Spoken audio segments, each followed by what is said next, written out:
104.5 Vibes Radio. Jesus Christ. What? Anyway, not like that is Jane Mugo and atupatia hapa ma story mob. Our special guest.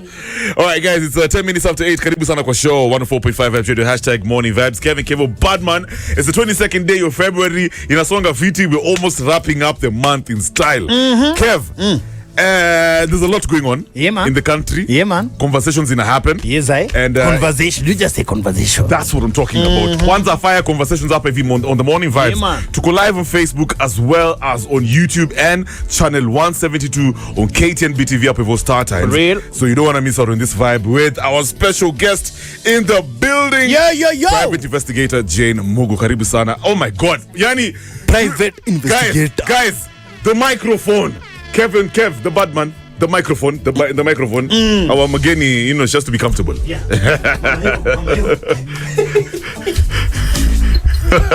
Take your time. Good morning, Jane. How are you? Salama, good morning. Karibu sana Vibes Radio. Asante sana. Mazetu mengoja hii conversation deadly. Akipoleni tu. Nafikiri nahitaji kandege. Malu umefika sasa, you definitely need a chopper to move around. We need something nice. Yeah. We need money and we need to so you're setting up your better. The traffic has decreased, but apologies for that. Yeah, no, it's okay. You're setting up your social media live, huh? So unaweza tuambia handle yako as well because kuna watu wanaweza kufollow Facebook Jane Mugo. Yeah. TikTok Dr. Detective Jane Mugo, Twitter Dr. Detective Jane Mugo. Yeah. But Facebook Jane Mugo, hakuna mwingine public figure, ni mimi tu. Good to have you here, manze. Ule msichana wenyu. Yes. Africa top spy. Good stuff. Wow, amazing. Africa's top spy. Yeah, for real. Yes, no, manze. So, Jane Mugo, at this point, of course people know your work. Yeah. And I'm sure Kenyans are very proud of what you do, especially you being a lady who's very aggressive, trying to sort out maneno investigations, crime, nini. Yeah, so nimeteki you're very you usually go on your live yes, for social media. In a while, yes. Let me ask you, when it comes leo tunataka kuongea your story about what goes on in this industry, what are your plans for the industry, what are your plans for this year, vitu hizo, and we'll also touch on matters national conversations. Yeah. When it comes to online cyber security, for example, tuanzie hapo hivyo because I can see on your live, do you also offer some services? Do you investigate people online? Yeah, I personally don't do it, but I have a team of detectives who attend on cyber security crime, and I have about 8 of them. They do that work. Mine is to receive the job, to charge the client, and I have people normally do that who are experts. Personally, I'm very good when it comes to criminal investigation. Yeah. But when it comes to cyber crime, I have people who are 8 of them trained out of the country. One of them is trained in Japan, the other is trained in South Africa, and the other is trained in Kenya. Wow. They're the ones who does the work, 8 of them. You have a solid organization. Yes, and kujaribu. Yeah, man. So as a conversation starter, maybe unaweza tuambia, you can take us back to day one. When did you get into this industry? What inspired you to do what you do? Yeah, basically, I was placed up in a place called Kirinyaga County, Gishugu, and I remember sometimes when I was growing up, I used to be a leader in community policing. Okay. And basically, I got to be attached to community, and I'm this type of a girl who was born loving, serving community. Nice. So when I was there, we had community policing, we had a lot of crime in our area, and I used to work initially as an informer of the police and of the Secretary of Security around. So I remember recovering a piece of land that was stolen in Morocco, that is Gishugu division, and we built a police station named after Jane Peste. Actually, kenda huko utaipata Jane Peste police station. Bado iko, nice. Yeah, so I remember our former late minister, may soul rest in peace, Mr. Mishuki, said, you have a gift, and Mr. Kamau, who brought me to Nairobi, and I got to join to do criminology, and I started working with the police. I remember my first posting was Kabete police station, whereby I was working as an undercover agent. I was the first woman in Kenya to start a SPIV group whereby women could work without uniform because all the time. I advanced, and at the same time it reached a stage where I decided to open up my own farm when I realized there's a gap between the members of public and the police. So that is exactly how I started my company, which is called Trimo Security and Private Investigators Limited. So Dr. Jane, what's the difference between a private investigator and the investigation police like in a DCI? What's the difference? The only difference between a private investigator and a police officer, police officers are government officials who are paid on the payroll of the police, of the government. Okay, But okay. a private investigator is a trained person who has an office licensed by the government to do investigation, but every time you do a criminal investigation, you report and work with the police. When it comes to civil matters, you work with actioneers and the lawyers. But for criminal cases, you will charge. Basically, sometimes you realize that maybe I have to travel, like I've been to Tanzania, Uganda, I've been to Rwanda, I've been to Turkey for the last 2 months. It's because clients facilitate me to do investigation. Okay. And then when I get information, if it's in Turkey, I'll work with the government authorities in Turkey. If it's in Kenya, I'll work with the, let's say a vehicle has been stolen and police are not able to recover, or a murder case or a robbery case. A member of public will come to me and tell me, detective, I've reported this matter to a certain police station. And sometimes, our police are trying, basically, but sometimes they get overwhelmed. They don't have vehicles. Sometimes police don't have maybe the power to go investigate cases. Maybe there's a case of murder that is reported. So police will realize the vehicle is one. So sometimes it's important, and that's why I'm training a lot of Kenyans to be private investigators, to study criminology, to give a backup to crime, to reduce crime in Kenya, so that they can help the police. So when I investigate criminal cases, I involve the police, and then we arrest and take suspects to court together. Okay. But for civil matters, I don't involve the police. I work with lawyers, I work with auctioneers. Unajua nikichekiwa Kenya vile wana dealing in matters crime and investigation, for people to find out the truth of what happened to, let's say, their businesses, their family, their friends, vitu kama their own lives. Watu wanakuanga slow sana kuenda kwa makarao, na hata kama watenda kwa makarao, people speculate and say, man, watataka do, or this case might not be conclusive, somebody might tamper with the evidence when it gets to now judicial matters. From your engagement now, Kenya, what do people prefer, especially people who have a bit of resources, what Kenya do here and there?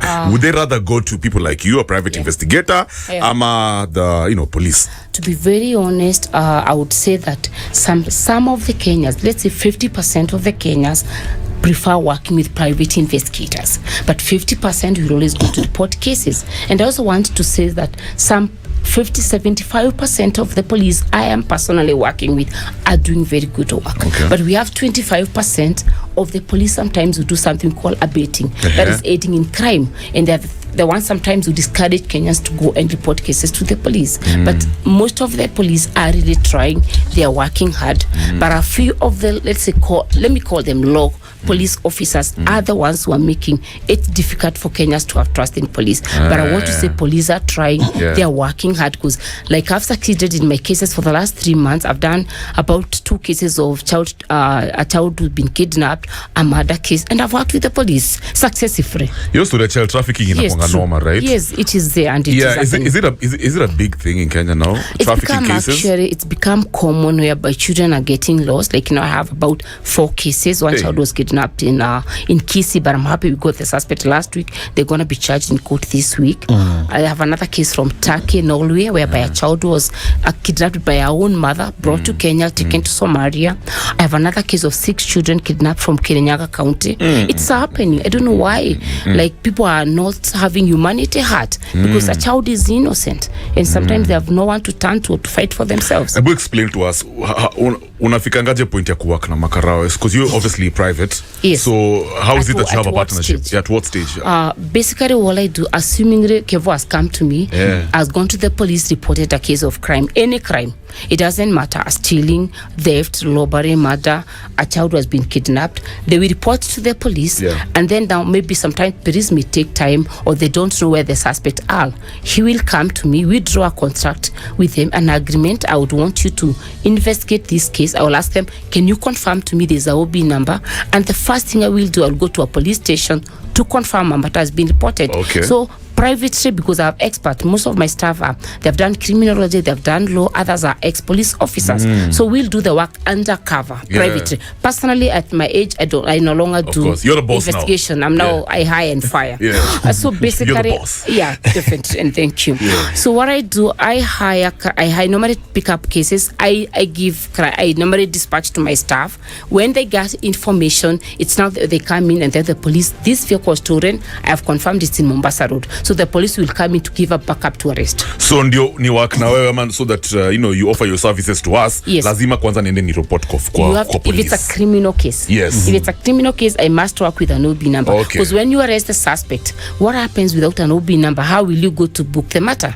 And at the same time, I don't take all the cases. They have cases, clients come to me. Like I have a London NGO come to me, humanitarian watch. With the NGO, what I do, I have cases for vulnerable family, orphanage homes, destitute families, street families who don't have money. So I pick up the case as an NGO and then I work without charging for free. What? That's impressive. Yeah, that's what I do. So Yes. it's like you're giving back. Yes, I give back to community. I have about 274 orphans What? with different orphanage homes that I support. What? Kevulijua imaneno. Na niko rada yake.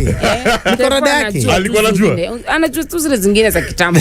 Umesema ngapi? 100 and 274. 274. Actually, in different Jesus. orphanage homes. Some are in Baraka, in Kayore. Others are in Zion. Others in Dika, Kirinyaga, Good Faith. Because what I did the COVID, I took them to different orphanage homes because I felt I'm overwhelmed. I'm not able to keep the children myself. So I took them to different orphanage homes. So when I get maybe food stuff, clothes, stationery, shoes from well-wishers, I divide and take them to the orphans. All right, so my guys, Thank we you. have the one and only private investigator. There's a title you said, but there's something about Africa. The only Africa top spy. Top spy. Africa's Africa. top spy. That was the title on CNN. On CNN, It was on BBC, Oh, it was on BBC, yeah. That was a dope. Yeah, you remember that documentary. documentary? Yeah. You check it. Though you threaded me for 2 weeks, for 1 month. Because we like you. We like you. Yeah, I Kenyans love it. appreciate your work. I know. So my guys, umesikiza hapo hivyo, Africa's top spy, Dr. Detective Jane Mugo. She's also a private investigator, of course. Today we're talking about her life, mambo ya succeed in that industry, private investigation, what it entails. Tukirudi, is this a case of, wale wa Kenya wako na doi? Ini services za wadosi peke yake, ama sisi pia watu wa ground tunaweza Kuja na kufanya. Siko na NGO. sasa Do that. This is the Modern Vibes on Vibes Radio. Gideon Boot, Richie Spice is 27 minutes after 8. Karibu sana kwa show. If you're just joining us right now, maze tuko kwa mjadala Koto Public Opinion, and today we're hanging out with Africa's top spy, the one and only private investigator Jane Mugo, and actually Dr. Detective Jane Mugo. I have to get these titles right. All right, so karibu tena, of course, Lady Jane Mugo.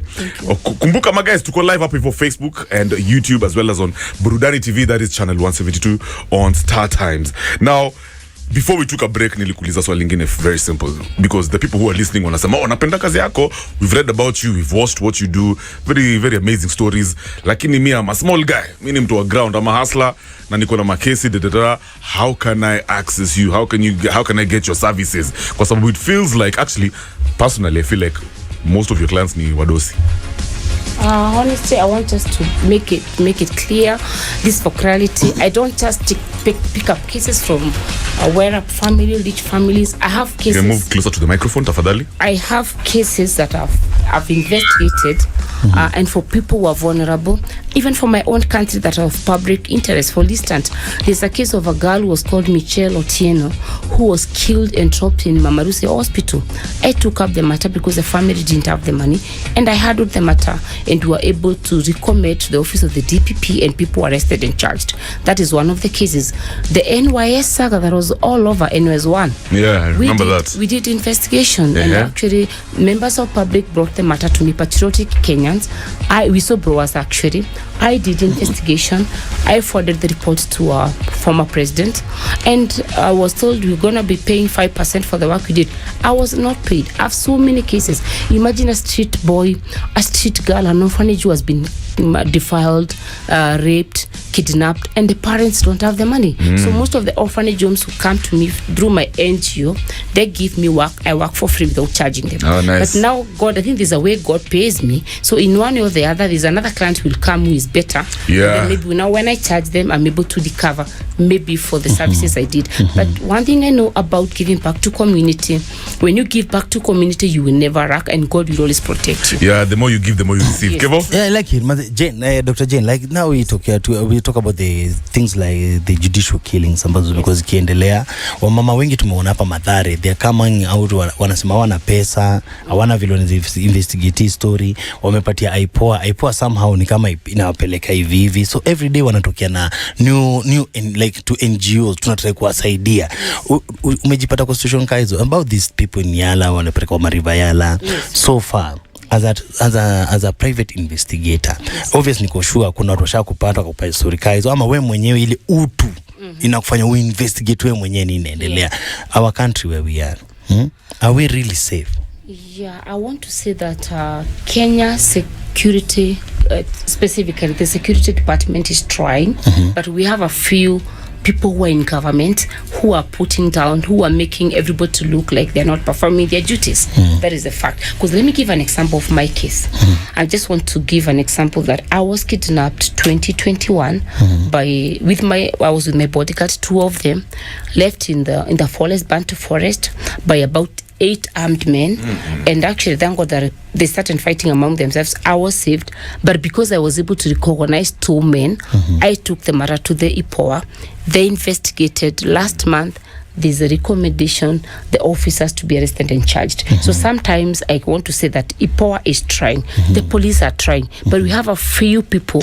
We have people who are given their mandate, paid salary, sit in the office, but they're not doing their duties. And it's sort of the other day I wrote a recommendation to our CS Interior Security, and I was telling them we don't have to transfer police who are not working.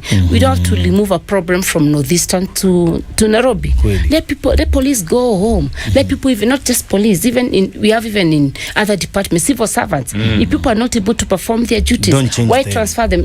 Just let them go home. Let me ask you something, yes. Madam Jane. Thank your you. Story, you being kidnapped. Yeah. How did it happen? You have some serious bodyguards up. Yeah. I just want to tell you, for sure, it was done by people we work with. Oh, it was an inside job. Yeah, it's basically people that vehicles are, So I was just in along Busia, Kisumu, Eldoret route.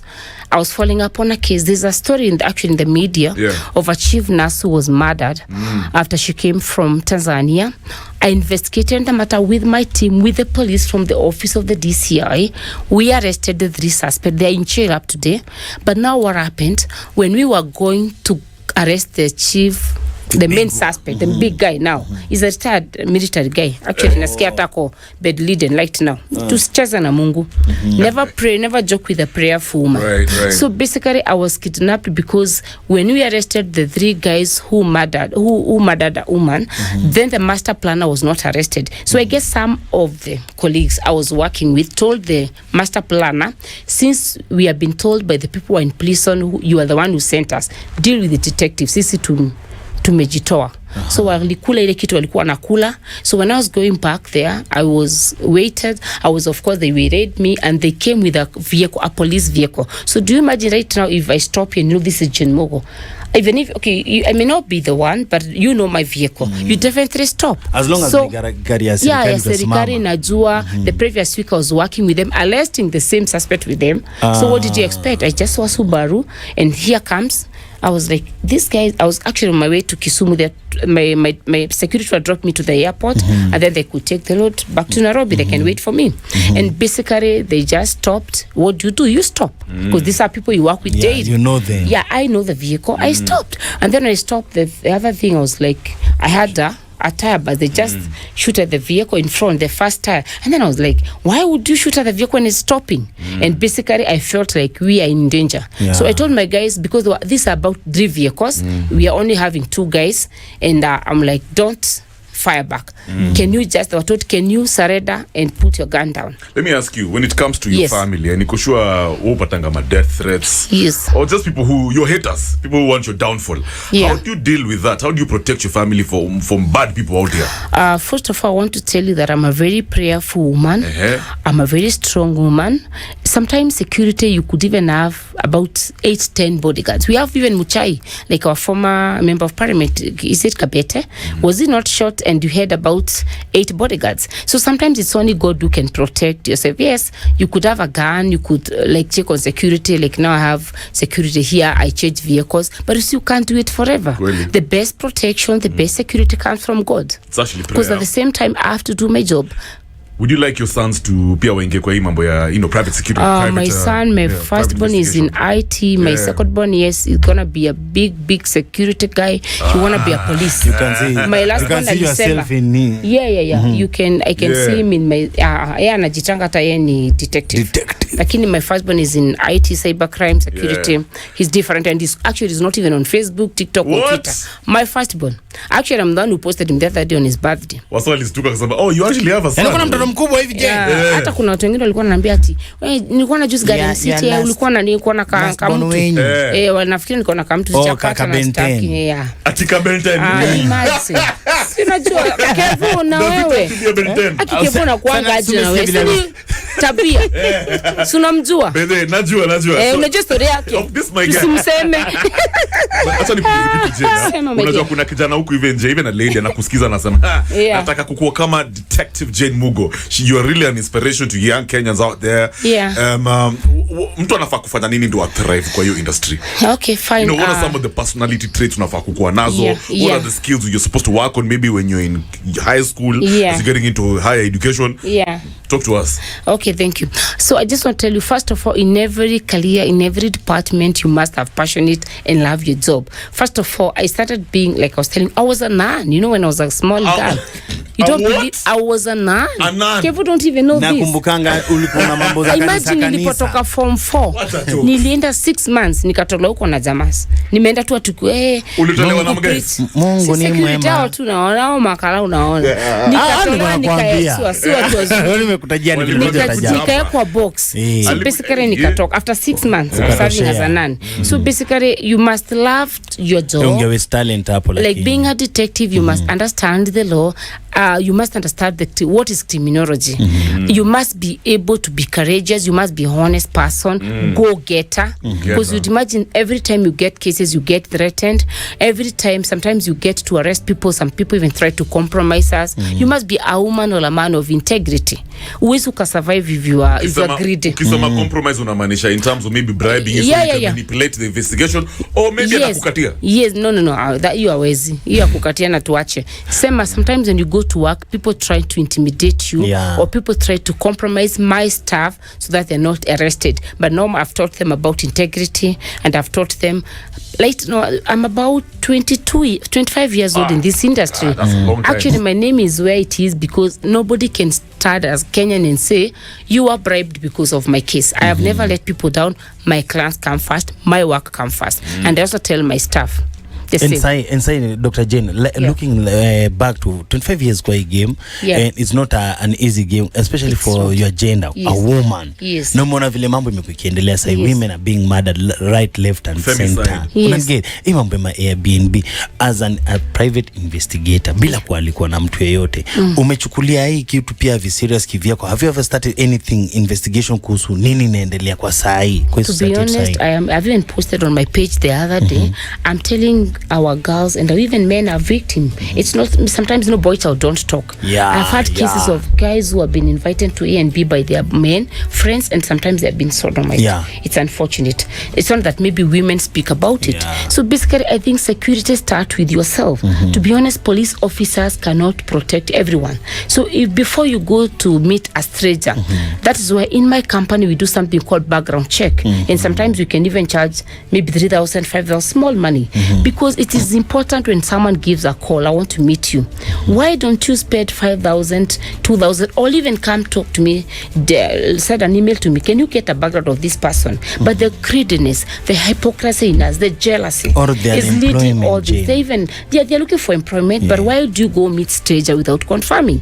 Why would you do that? Imagine the cost, the pain you cause your family. Desperation, desperation, people are jobless, fine.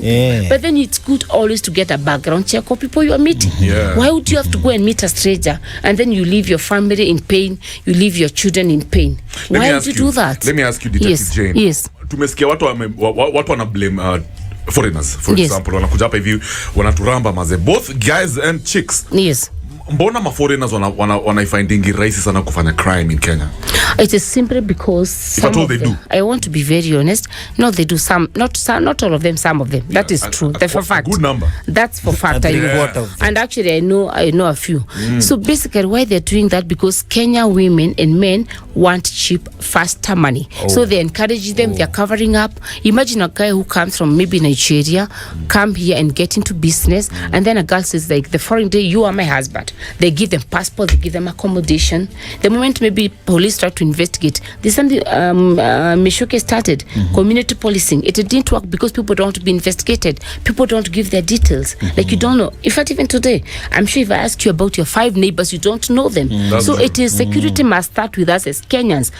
Get to know your neighbors. The foreigners who are coming, even from immigration department to customs to our government, can they get to know why they have left their country, and that's so they get to know what they have done in their country. Just in point, yes. Up in Pale Ruisambu, where we saw a very young girl brutally murdered. Yes. Kuna watu wanasema yani umse alikuwa anabeba hizi, I don't want to say this, it's very graphic. Anabeba mwili ya mtu, you go and dumps juu ya mara ulienda na kichwa wapi right like in front of Kenyans. Yes, imagine. Like, it's so easy. So is it a case of maybe wa Kenya tu si kuanga slow when it comes to kukua rada? I think ignorance. Tuko ignorance ama arrogance at the same time. Yani ni kama sisi tutatumia term gani, yani atukwangi tumechanuka, atuko rada kila, atuko applied, we just, as far as we get that we yako 10,000 yako wewe unaenda, you don't care about your brother and sister. And then apparently the relationship between Kenyans and the security apparatus iko mbaya, so Kenyans are very slow to go and inform and report the police. There are also few cases whereby Kenyan go report crime and the foreign the suspect is threatening them. So that put them off. That is why actually I have Trimu Security and Private Investigators Limited. I have Trimu Humanitarian Watch, an NGO. Okay. You can walk into my company, to my office, report a matter. I even told Kenyans the other day, do report as an anonymous person. If you want to report a crime, don't give me your names. Just tell me this crime is happening, because I have very good relationship with the police, both the NPS and the DCI. Actually, the current officers, I'm working very well with them. Then I'm able to share the information. But sometimes Kenyans are like, why would I go to report a matter? The foreign the suspect or my neighbor is threatening me. So that is why we have private investigators. That's why we have people who can report the matter on your behalf. This is good news, because sababu utatuachia by your contact. Yes, I will do that. Because I'm sure there are many Kenyans. They don't know where to. Yeah, for real. Let me ask you. You said you handle civil cases. Yes. Mambo ya. Do you deal with economic crimes? Yes, we do. Economic crime, when they come to, we have specifically in this department, we have a department economic crime led by Mr. Zuria, an officer I know. So we get cases, we investigate, and then we refer them to the office of the economic, the DCI office. But they are common. The cases are common. Yes. And what about marital cases? Domestic cases. Yes, domestic cases. We have a department in company. Cheating spouses. You can tell. No, not even telling you. As an investigator, you can tell. Lakini wacha for now tumkave. Okay. But hizo kesi have you been doing those kind of cases? Have been there whereby girls won't get married, young men won't get married, no wanataka background check your spouse. Then we also have cases of I have even guys who are married, women and maybe a men, and women are working out of the country, and here we even have guys from the military, from other department, civil servant, businessmen, and their spouses are cheating. So I always tell Kenyans, I have a department that does that, but personally I told Kenya the other day, mazini nimeenda Mombasa, nimeenda place zingine hapo, imagine mtu mheshimiwa ameniona ameacha bill bila kulipa. I don't do those things. Imagine akona kama mtu hapo. Oh my God, here come Jen. I'm not working. So run for your I stopped doing investigation. I personally pia kuna life. Pia kuna life yako. Hata mimi naweza kuwa nikeva amenitia kahawa, tumeenda kuongea biashara. So watu waacha kunitoroka maziwa, waambie hivyo. Imagine ingianga mpaka kwa hoteli unapata detective, unapata jamaa kwa pale na kamtu kake ndio huyo amelipa bill ametoka ameenda. Sasa siku nyingine nimeenda another hotel, nikaenda nikapewa VIP, nikaambiwa tunakupatia karumi yako because sasa wenye wako hapa ni mapolitician, ni watu wako poa, lakini wanaokopa uko in the house. So mimi saizi hata nilishindwa, I don't go out anymore.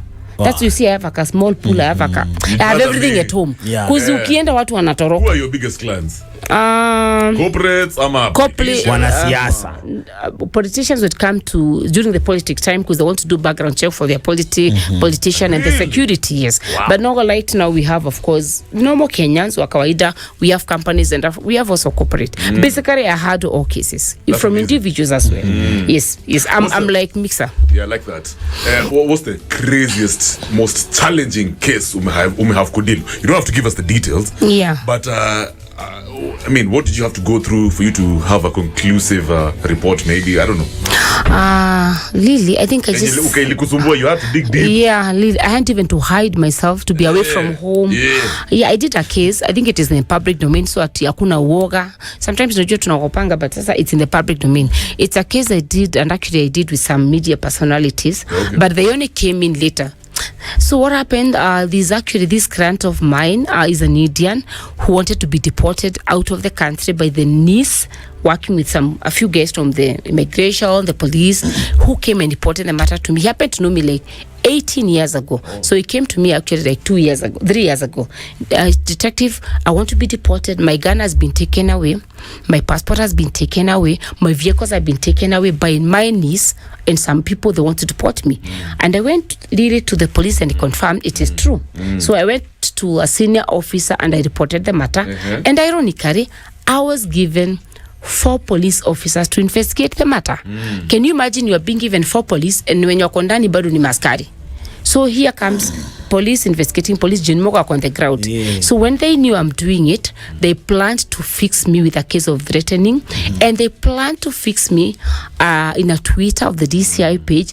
Jane Mugo is a criminal, she's wanted by the police. But that time I was reading the Twitter, I was working with a media personality with 4 police officers on the same matter. So mimi na thread kwa Nation, na thread kwa Twitter, ni thread wiki moja, Jane Mugo wanted. Mimi natoka naacha simu yangu, na pia inazunguka na kauba, wanakimbia huko, but mimi niko job. Yes. So I was like, I really suffered because I had to finish my work. I had to finish my work. They thought they are defaming my name, but to be honest, I still want to thank them because it's after them calling me a criminal. It's after them telling me that I've threatened people. Matters were withdrawn from the court. Then I've been able to go to about 8 countries. I have people, the BBC came in because of that. Because the BBC were like, we have seen you receive award as the best investigator in Kenya. We have seen you handle cases of murder, robbery, children trafficking. How comes siku moja polisi anaamka anakuambia you are criminal? Alafu mwenye anakuandika page mlikuwa mna chat naye that morning. It's crazy. Can you imagine? So those things really built me, although it hurt me, especially my son he was in Mangu. He was doing actually his form 4. The other boy was young, Kadonyele, alikuwa grade 2. So you'd imagine now. So what hurt me most are my children, like reading from the news. Kugine mtoto mwingine shule Mangu, he told my son, unachiringaka na wewe uko navanga vitu expensive na mamako ni mgodi. Imagine sasa that hurt me most because my son alikuwa mimi mwenyewe I work for my money. Na unasikia nimekwambia accompanied by 4 police, 2 media Purity Mambi, let me even mention. Tulikuwa job yani, tulikuwa job ya ukweli. Lakini tulikuwa tunakaa kwa ENB for security. Sasa tukisoma hiyo story ya Twitter tuko job na tukaendelea mpaka nikamaliza. That's how the Citizen brought the story Western Underworld because they knew. So what we usually do kwa issue inviting listeners wetu, we call them the MVPs, most valuable players. Yeah, tuna invite. So guys, if you have any questions ama kuna comment, you want to get into the industry, ama unataka to find out 1 or 2 things about the industry from our super guest, the one and only Dr. Detective Jane Mugo, Africa's #1 spy. Ama pia kama uko na kesi unafeel haiendi vile inafaa kuenda, manze Jane anatupatia link zake hapa, anatuacha nazo hapa. Kama uko na shida yote ambayo unafeel government inakosa kusaidia, she's here. Nata sometimes let's make it clear, government inajaribu sana, but sometimes they get overwhelmed, like lack of resources. For example, like now I'm taking a flight from here, I'm going to work. You realize police ukienda pale gari ni moja. So the DC officers maybe wameenda job na hiyo gari moja. Station hawana gari ama colleagues hawana gari. So sometimes I come in, facilitate them to work on a case they can't be able to. So it's good. Yes, I do that. Actually, the NYS, the matter I brought from NYS, hizi masubaru nanga sikitembea. Subaru za Mambaro. Hizi zote ni mimi nilibai. I'm telling you. It's 9 million. Guess how much I was paid? How much? Imagine 200K. lakini najua niliambiwa nitalipwa 5%. Nangoja. Bado nangojea. Na sasa sasa ukiangalia vile government yetu ina run, hizo mambo za gari ni moja. Yet at the same time pesa zinatoka mingi huko vile zina disbandiwa. Watu wanapata pesa mingi. For example, and I'm not being biased. Unapata like kuna hiyo story ya kulikuwa na 1.2 billion something like that iko inatoka. Office of the president na ya deputy wake wakapata like 800. Karao wakapatiwa 500 million. Wabai madinga za kuchunga wa Kenya 50 million. Kesi kaa hiyo. So you can respond to that. Upatana kwa kitu kaa hiyo. Ushaijaribu ku investigate. Unataka investigate serikali? Of course. Acha to be honest. Sijajaribu lakini unajionea hata wewe mwenyewe. Exactly. Na nasema I want to repeat it. 75% of the civil servant of the police are doing very well. But I have 25% who are rogue ones. Ndio unapata hata pesa inatoka. Siku hizi watu wanafungua, watu wamekuwa janja. Wanafungua account na watoto, wanafungua account na familia zao. So do unapata supply inafanya pale. Imagine mtu anafanya supply ya 10k and apata kacheki inaandikwa 10 million. Because they have account. So unapata Wakenya na wanaendelea. The poor are going down and the rich are going up. That's what has happened. That's a fact. All right. 0719012700. Once again, we have Dr. Detective Jane Mugo, Africa's #1 spy, and of course she's a private investigator. Today it's just about the industry, her life as a private investigator. Of course now, you know, she delegates my tasks. Vitu guys, so 0719012700. Give us a call right now. This is the Modern Vibes on Vibes Radio. All right. Okola, good morning. Ndugu. Karibu sana Maze. How are you doing this morning? I'm good. Karibu sana Maze. We have our special guest, Dr. Detective Jane Mugo. You've heard her story. Of course, you know she's a private investigator. She's not new to us as Kenyans. Kuna swali gani bro? Kuna comment? Nini? Talk to us. Kwanza ongera sana daktari mpelelezi Mugo. Alafu pia niko na swali kwa sababu nimesikia una deal sana na corporate. Hiyo inamaanisha ni watu ambao wako na mshahara kubwa. Sasa mimi naiangalia kama mtu anahitaji statistics zako na huko mashinani.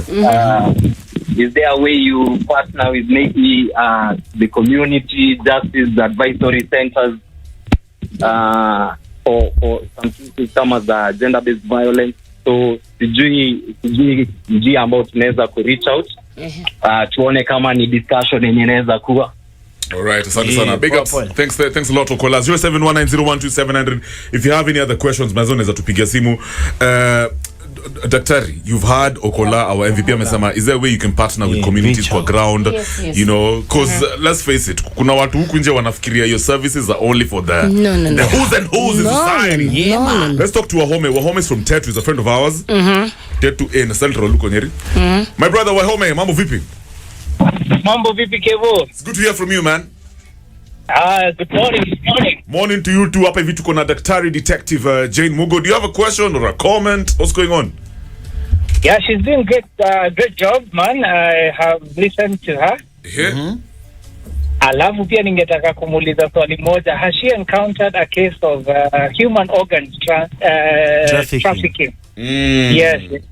Ama kama kuna magazi wanauza human organs. Hiyo tu ningetaka kujua kama ame-encounter case kama hiyo. Alright, so asante sana. That is Wahome. Big ups. By the way, Daktari, that picture that you see behind you, you're painting a 5-star general. Ndio huyo mjamaa. Wahome is one who actually got us that picture. Yeah, maze. Oh, this is nice. That's, I'm the one who was doing this case for the Meru family, actually. Really? Yes, it's in the YouTube, actually. Meru family. Kenya's betrayal. The sniper boy. Yes, the sniper guy. Yes, I'm the one. There was the sniper guy. Then there was another case whereby this guy the family were not paid and compensated.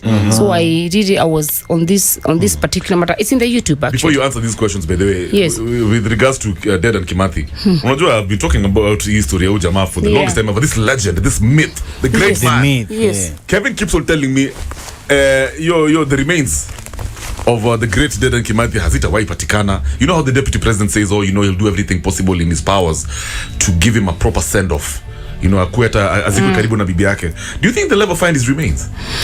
Of course we know where. Okay. I think that one nana wacha tutaongea baadaye. Off the camera. Let's leave it. I'm telling you, we'll Off the never. camera. Please leave that. We will never. Tutaongea chini ya maji. I told you. Not on We'll talk about it camera. over coffee. Yeah, sure. So kuna chali hapa hivi our friend ali who was the first one? Okelo. Okay, Okola. Alikuwa anasema, do you have any partnerships with the community? Yeah. Services zako wanaweza zigetaje? Wanaweza reach So out. I can just Mr. Okora, hi, how are you? Good morning. Mashemeji, wacha niwaita mashemeji. We normally have community representative in the 47 counties, like in Kisumu, in Kirinyaga, wherever. What I can do, I want to give my email. My email is trimo@gmail.com. I also have an office line that is 0722 237 547. I have a WhatsApp number 0721 695 008.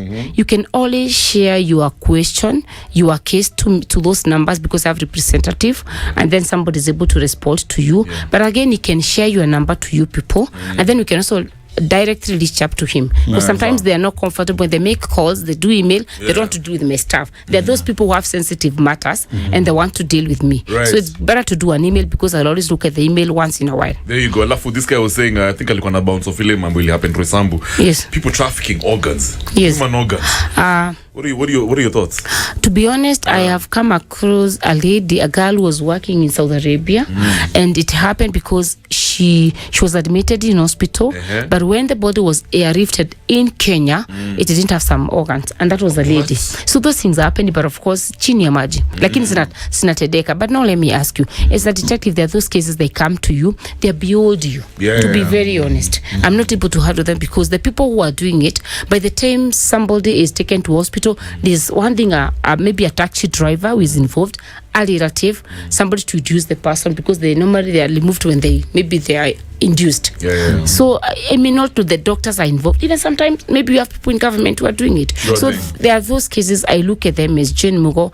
I look at it, I've been defamed, I've been kidnapped, I've been poisoned. I just say, this case, I'm sorry, I'm not able to handle, but it's happening, and I'm so sorry for my country. Awesome. And then as we wrap up, because I can see we're left with about 3 minutes. Yes. How is your day like? How do you plan now for like a job? You know, umepewa kazi, you're told, okay, help me find the truth, help me put the pieces together. What's your day like? What time do you get up? You guys, talk to us about that. Okay, lovely. I normally wake up 5 every day in the morning. Of course, a word of prayer, tell God, thank you for giving me this day. I get into my pool, I swim. I don't have a gym, but maybe very soon I'll have one. Maybe I walk, and at 6 a.m. I'm in the office. I delegate duties. By 7, I talk to my clients to know like what happened, if they've been got an update of their cases. And then maybe most of the times, twice in a week, I normally get to be in the office. But then other days, 3 days in a week, I go checking on my different investigators who are out for field. And we're also doing training in my company. By the way, talk to Kenyans. In case somebody is looking for training or to become a private investigator, as a CPO, close protection officer, they can always enroll with us. And we'll consider, if maybe financially you're not okay, we are paying 50% for them. Because there are people who maybe wanted to join the police, they didn't have a godfather, they didn't have maybe facility. So we are training people from next month, actually. Okay. Yes. Now, Jenny, I really like to know, man, like for example, wa Kenya hatuna imani kabisa na vile serikali ya the way the police they handle the investigation, they handle the things. What should the people do? What kind of mechanism should be put forward ndio watu at least wakwe na imani na polisi? Ama should you are you as an investigator, do you advise kutoke watu wengine investigations zingine, kampuni zingine mingi ndio ifanye hii job ikuwe rahisi? Ama what do you think? To be honest, I want to be very brief. To be honest, it is important for police are trying. They have maybe something like umbrellas in their station whereby you go there, sit with police, tell them their cases. And at the same time, it is good for Kenyans to get to be more. We be more so that we can be able to fight this fight. Because as personally as Jane Mugo, I can't do it. I have a team of 8 people. I have about 15 people. I call them when I get to be overwhelmed with a lot of work. So it's good when you have a lot of private investigators. And it's also good for Kenyans also to be friendly to the police. I also want to tell you, when you meet a traffic police officer and it's laning, there's there's nothing wrong with you giving a bottle of water, an umbrella. Also get to create the friendship, because police maybe come to you and then you're like, hey, police kasi ni kushika watu, but we also have good police officers. So I want Kenya to start thinking positive. Job opportunity ndio hizi, vijana wana makazi. Jane, your company, are you hiring? We normally, what you do in my company, we receive application for job, and then we do a background check. So most of the times, if I investigate a case in a company or for an individual, and they tell they want a secretary, a driver, a clerk, if I have your CV, I've done a background check for you, then I can recommend you. So there's nothing wrong with Kenyans doing application to me. Yes. Thank you so much. You're welcome. That is Daktari Detective Jane Mugo, private investigator, and of course, Africa's #1 spy. Today we're talking about her life as a private investigator, our boss, and Kevin Badman's friend. Zaini saa tatu, Joe. Yeah. Big ups. Zaini saa tatu, time for the news, and then in the next hour we keep it moving with, of course, some of the trendy stories out there. Yeah. Tony Kasi, good morning.